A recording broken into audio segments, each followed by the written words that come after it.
Hello again, grade 8s. We just finished looking at our convex lens, and now we're going to be looking at our concave lens. So concave is the opposite shape of a convex. The concave is skinnier in the middle and wider on the edges. And you can think about it like a cave, how a cave is hollowed out, and it looks like this part is hollowed out. So we're going to see how the light interacts with this concave lens and see how it's different than the convex lens. So I started off at the F point just like I did with the convex lens. And we'll notice a few things are already different. The main thing with the concave lens here is that this is scattering light away from the middle. We saw with the convex how it was scattering light, but it was moving it and focusing it towards the middle, where this is scattering away.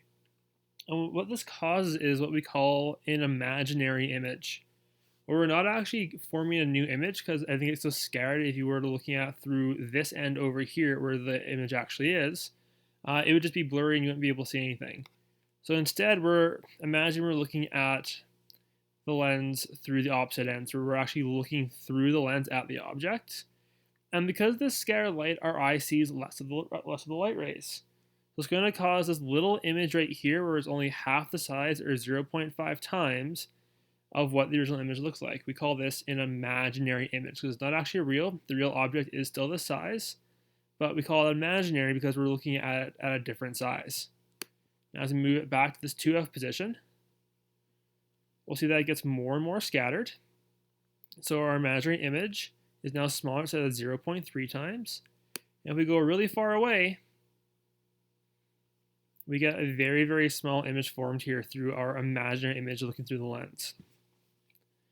So a concave lens is very good for scattering light. Unfortunately, it's not very good for seeing things.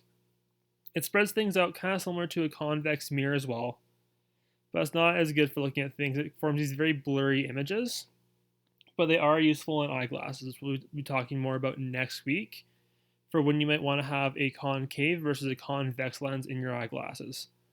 Hopefully that helps, and good luck on your guys' quiz this week.